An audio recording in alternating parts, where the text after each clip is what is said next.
মা, পিতি, ক'ত আছা? ঐ মাই, পিতি, পিতি। খেন্তা মাতি মাতি মোৰ মাত চাত ভাঙি যাব এতিয়া। কিনো কৰি থাকে ধু, লাজ বাৰ মাতিম আৰু মই। বোলো মিষ্টাৰ এণ্ড মিছেছ কলিতা ঘৰত আছেনে? আপোনালোক দুয়োকো কাউণ্টাৰত বিচৰা হৈছে। ঐ কুকুৰ, মায়েৰে বাপেৰেক নাম কৰি মাতা হা, চালা নীলাজ। ক'ত বা নাম কাঢ়ি মাতিলো, টাইটেল দিহে মাতিছো মই। ভালকে মাতি থাকিলে কিয় নাহা নহলি?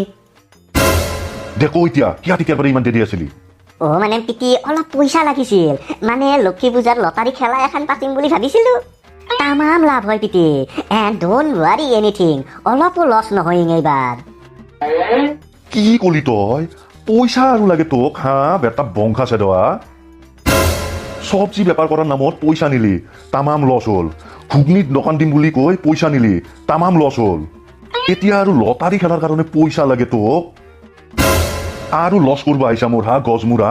লাইফত তই জন্ম পাই খালি লছে লছ, কেৱল জন্ম পাই কিনে দুটা মানুহকে লাইফ কৰাইছা জীৱনটোত। কি ক পিতি, মই জন্ম পোৱাৰ কাৰণে কাৰোবাৰ লাভ হৈছে? কাৰ লাভ হৈছে নো পিতি? তই জন্ম পোৱা হস্পিটালৰ ডক্তৰ আৰু নাৰ্ছৰে অকল লাভ হৈছে। পুৰা 40,000 টকা গৈছিল মোৰ। সেই 40,000 টকা যদি মই তোৰ নামত খৰচা নকৰি এটা দুটা মই গৰু কিনিলো হয়, এতিয়ালৈকে গাখীৰ বিকি বহুত পইচা ইনকাম কৰিব পাৰিলো হয়। মা কচম, কি ইনচাল্ট দে নিজৰ ঘৰতে। পিতি এইবাৰ সঁচাই লছ নহয়, লক্ষী মাই মুঠ দাঙি চাবতো। দিয়ক না পইচা, বিদ্যা আৰু পইচা নোখোজো মই কেতিয়াও। হ'ব দে পিঠি উঠা, যাওঁতে লৈ যাবি। কিন্তু এই লাষ্টবাৰ, এইবাৰ যদি লছ কৰা না, ঘৰত ঘূৰি নাহিবি। ক'বাত তিৰি চিৰি বিয়া পাতি ঘৰত যোৱা হৈ থাকবি। ঐ হৰিপৰাহাত, দেখছা কিমান ইনচাল্ট মোৰ ঘৰতে। যৌ এতিয়া লটাৰীত এইবাৰ লাভ কৰিবাই লাগব। যৌ এতিয়া যৌ। চলিহাত চব ৰেডি এতিয়া, কেৱল টিকেট বিক্ৰী কৰিব লাগে আমি, আৰু লক্ষী পূজাত খেলাখান পাতি দিবা লাগে। চব টিকেট বিক্ৰী হলিতো আমি মালামাল বনি যাম ভাই। হান্টাৰ তই ষ্টাৰ্ট কৰ এতিয়া। আহক ৰাইজ আহক, লটাৰী কিনক, আৰু আপোনাৰ কপালখন চতালখান ডাঙৰ কৰি পেলাওক। মজা হান্টাৰ, মজা কৈছা। দে এতিয়া চাকাৰ পাল, চাকাই কৈ এতিয়া। আহক ৰাইজ, লটাৰী কিনক, আৰু ধনী হওক। চাকা হ'ব দে বাপা, টিকট আমিহে বিক্ৰী কৰিম দে। কালু তোৰ পাল এতিয়া। আৰে মই ফালি দি আছো, চাই থাক কেৱল। আহক ৰাইজ আহক, মাত্ৰ 50 টকাৰ টিকট কিনি আপোনালোকে লাভ কৰিব টিভি, ফ্ৰিজ, লাৰু, পিঠা, গাড়ী, তেজাল পাঠা। ঐ পিঠি উঠা, এখন কি উৰুকাত ধামাকা খেলা বুলি ভাবিছা নেকি হা? তেজাল পাঠা বোলে, গাড়ীৰ কথা কওঁ, গাড়ী, দামী গাড়ী। অকে ৰকো। আহক ৰাইজ আহক, 50 টকাৰ টিকট কিনি লাভ কৰক তেজাল গাড়ী। তেজাল গাড়ী ৰাইজ, তেজাল 20 কিলো মান ওজন ৰ'ব। ঐ হান্তাৰ, ইয়াক কিয় লৈছিলো মই? ই মোক বৰবাদ কৰি দিব। ই মোক লছত পেলাই কাৰোবাৰ ঘৰত যে ঘৰত যোৱাই কৰাব, সেইটো ফিক্স। ঐ কলগেট মোৱা, নালাগে তই মোৰ টিকট বিক্ৰী কৰবা। ঐ চলিহাত, কি টিকট বিক্ৰী কৰি আছা নেকি? আৰু কি তেজাল গাড়ী দি আছ তহঁতে? গামুৰা ঘুৰা দেখোন। তেজাল নহয়, মানে কৈ আছিল যে আমাৰ ইয়াতে ভেজাল একো বস্তু নাই, সেয়ে কৈ আছিল ই কুকুৰে।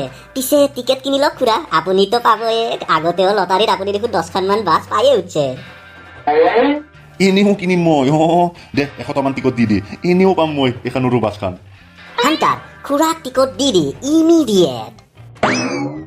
কি হে ৰামু কাকা, আপুনিও লৈ লওক এটা টিকট। আপুনিও বোলেচোন বাপেক হ'ব ওলাইছে, 40 লাখেদি পায়ে যায় নেকি? আৰে ৰকো, আমাৰ আৰু সেই কপাল ক'ত বাচা। তে দি এনে এটা কিনি লওঁ দে, 50 টকাৰে এটা দি নহ'লে টিকট। কাকা টিকট দি এটা কাকাক ইমিডিয়েট। কালু সৰি পৰা দেখছা আমাৰ মাৰ্কেটিং, অলপ শিক মোৰ পাৰে বেটা কডাল মোৱা। যৌ এতিয়া এৰ পেটে বেলেগত যৌ, যিখিনি বাকী আছে সেইখিনিও টিকট শেষ কৰি দিওঁ সোনকালে। যৌ। কিহে গামবুঢ়া খুৰা, তামাম লক্ষী পূজা কৰি আছে বোধহয়। আৰে ৰকো, মোৰ যিমান সম্পত্তি আছে না, চব লক্ষী মাৰ কৃপাতে হোৱা, সেইকাৰণেতো পূজা কৰো মই। কিন্তু খুৰা, গাঁৱৰ মানুহে দেখো কয় আপোনাৰ ছোৱালী জন্ম হোৱাৰ পিছতহে বোলে গোটেই সম্পত্তি হৈছে, তাইয়ে লক্ষী বোলে আপোনাৰ কাৰণে। কোনে কয় এই মাখা হা? তাই লক্ষী বেটি, তাই জন্ম হোৱাৰ পিছত মায়াক মৰিল, আৰু তাই লক্ষী বাদ দিয়ে মাখা। লটাৰীৰ ৰিজাল্ট কি হ'ল মোক সেইটো কওঁ। খেলা চলি আছে জাগাত খুৰা, চব প্ৰাইজ শেষ হ'ল, কিন্তু ফাৰ্ষ্ট প্ৰাইজটো বাকী আছে। ৰিজাল্ট আহিবই এতিয়া ফাৰ্ষ্ট প্ৰাইজৰ। দেউতা মোক 100 টকা এটা লাগিছিলে। কি কলি 100 টাকা লাগে পইচা কি গাছত লাগে হা চালা কুলেকখিনিয়া বস্তু যা ইয়াৰ পেৰে আজি মোৰ মা থাকা হলি কিহে ৰামু কাকা বিৰত ফুৰ্তিত আছে দেখো মানুহটো আৰে আজি মই সুখী বহুত মোৰ ছোৱালী জন্ম হ'ল বোলে মোৰ আজি ঘৰত লক্ষী জন্ম পালে মই মেডিকেলত যাওঁ এতিয়া কৰ মেডিকেলত যা হা আপিহে হৈছি আপা হলি যাবা দিলো হয় নোৱাৰা যাবা তই ইয়াৰ পৰা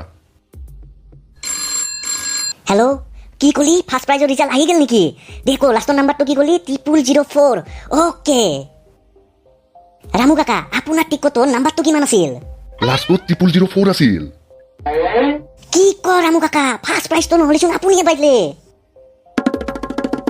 ঘৰত ছোৱালী লক্ষী জন্ম পায়ে গাড়ীৰ মালিক হৈ গেল একেবাৰে মজা ঐ গাম বুঢ়া দেখিছা এতিয়া হা বেটা ঘেণ্টাও কাম নকৰে আৰু তোৰ তাত পাপিষ্ঠ চালা